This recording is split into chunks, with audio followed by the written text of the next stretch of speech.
This topic for Sunday of Gifts of Imperfection has really been a lot of fun. We began this week in our staff time discussing the quote that I put in the bulletin that actually African-American theologian Howard Thurman, who spent a lot of time with Martin Luther King and was a spiritualist, or poet, but the words that he recorded or actually proclaimed, I recorded here. Don't ask what the world needs, ask what makes you come alive and go do it. Because what the world needs is people who come alive. That really struck a chord in me that was used by Brené Brown in this week's letting go of self-doubt and the supposed to, and really cultivating meaningful work. So at our staff meeting, we reflected a little bit like we did this morning. I actually sent my son a text. And I was always curious because having a son that's few in words, scientific in mind, about as opposite to me as they come, I was intrigued what he would say. I said to him, "What is meaningful work?" So I got a text back, which was good. And he simply said it in a few words like he always would. He said, meaningful work is impacting people in a positive way, ... and continuing to learn and grow. So that was what meaningful work came to him right away as a thinker. The staff, as we reflected, I think I just heard people who as Howard Thurman says, come alive in what they're doing. Come alive. At the early service, Kendra, you were there, and you spoke about, do you mind me saying what you spoke about at the early service? Yeah, you were volunteering at the food bank in Orangeville. And it was just seeing people who were struggling in a way that you hadn't seen before. It kind of helped you come alive. And so here's where I want to start with this. I was a young man in a nursing home. It's actually where I ended up meeting Nancy, but this is not where the story's going. I didn't know a thing about fixing anything, really. My dad was a good woodworker, but I was working with a gentleman by the name of Ray, and he did plumbing, electrical, he did everything. And the thing about Ray is he always had a cigarette hanging out of his mouth as he's fixing things. And I was assigned not just to cut the grass, but to work with him. I'm probably thinking about Drew Goff now helping us out in the interim as our custodian, caretaker here. And he doesn't have a Ray. Well, he has a Ron, but Ron, you don't have a cigarette hanging out your mouth, So Ray would show me how to do, I'm soldering, plumbing, I'm doing things I'd never done before in my life, and I'm basically almost like that OR nurse handling him his scalpel and he's the man that knows how to fix everything. And when you're in a nursing home like I was in, pipes would be busting, it'd be cold, and water leaks. I mean, there was crazy stuff happening. And then I do kind of plain work like painting, but what I learned really quickly was not only was Ray very good at what he did, he ultimately knew that it was about people. And so let me tell you, the head nurses, the doctors, the people working in that nursing home, the residents, he was out to serve them. And so as mechanical and engaged as he was in fixing things, he was about making sure, the people were cared for. And he said, come to happy hour on Fridays. That happens to be where the residents would have a beer, and he always hung out with them, and he taught me a lot. But something happened one day that forever changed my ultimate career, because I was kind of getting the hang of following Ray around. And one day, I remember Ray always saying, as we'd be walking above the ceilings of where the residents lived, and there was a leak happening, so the drywall in the ceiling was getting wet and moist. And he'd say, make sure you walk on the metal, because as we're walking up here trying to fix these pipes, you don't want to go off the metal. Well, one day, I slipped. And honest to God, I still remember Miss Simpson, she was the head nurse. My legs were dangling through the ceiling in the nurse's station. And Mrs. Simpson says to this day, she could see my legs. And I'm like going, this could be the end of my job, I think. That's what I meant, Nancy. No, she hadn't come along.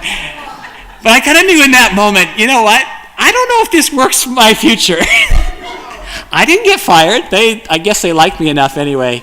I helped repair that ceiling. We had to, but it was in that moment that I knew that we have to figure out what work is for us.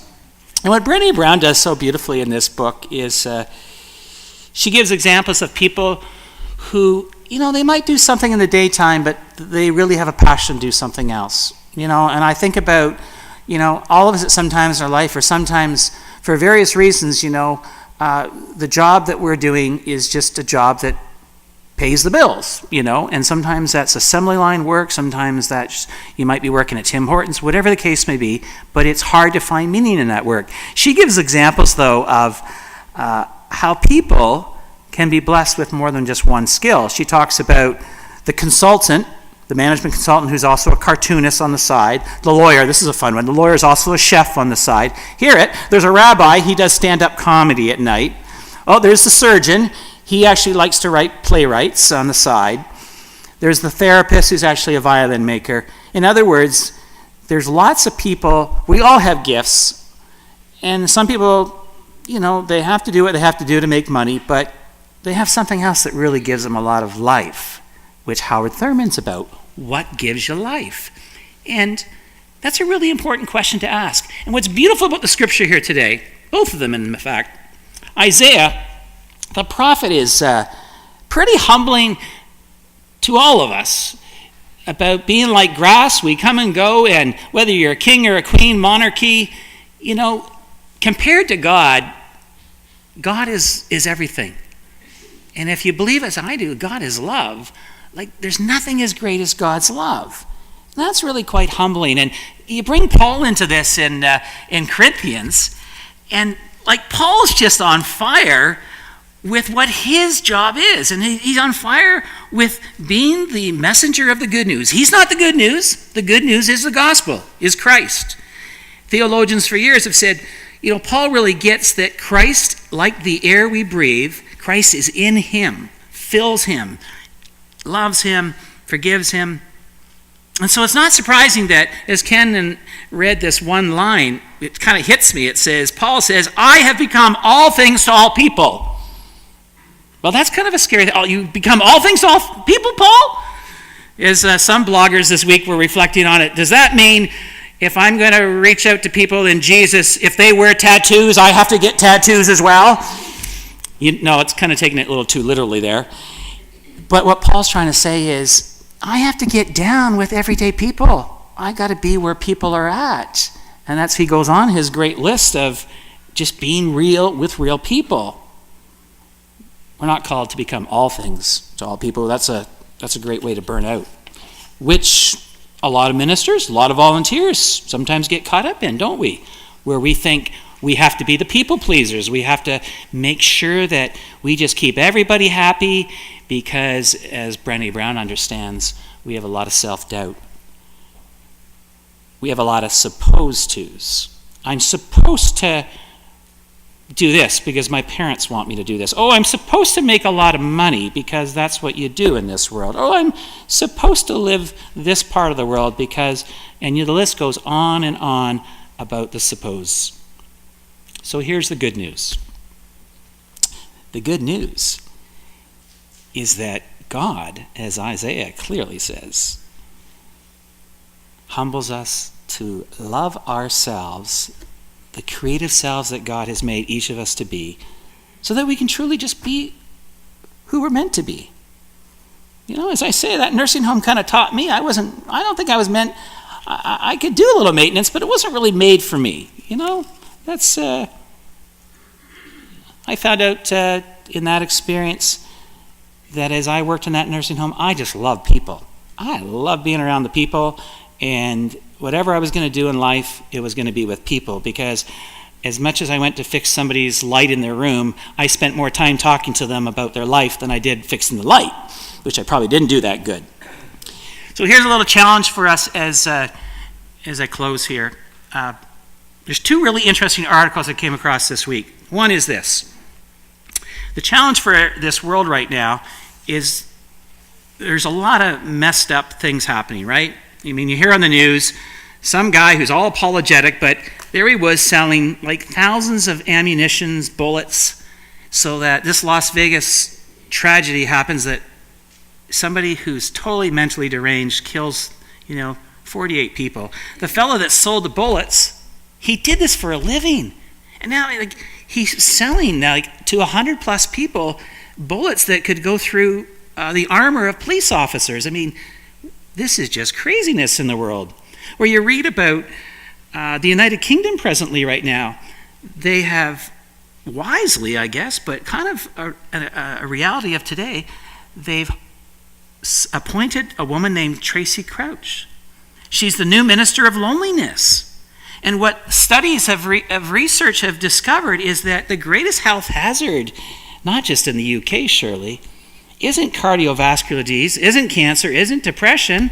It's becoming actually loneliness, that people are extremely lonely. There's a great need out there for people to be visited, cared for, to feel that they have a sense of belonging. And just to top it all off, an article I've cut out, I might just frame it, is from the Globe yesterday, how professor of Yale University, Laurie Santos, psychology professor, she's now on record to having the most popular course in the 316-year history of Yale. Her course is about finding a happier, satisfying life. The first day of this year, the 12th of January, the first day of registration, 300 students. Within 3 days, there were 1,200 university students at Yale, one of the most premier universities, signing up because they wanted to discover a more satisfying, happier life. The professors interviewed. Santos says, students today really want change. They want to feel happier in their lives.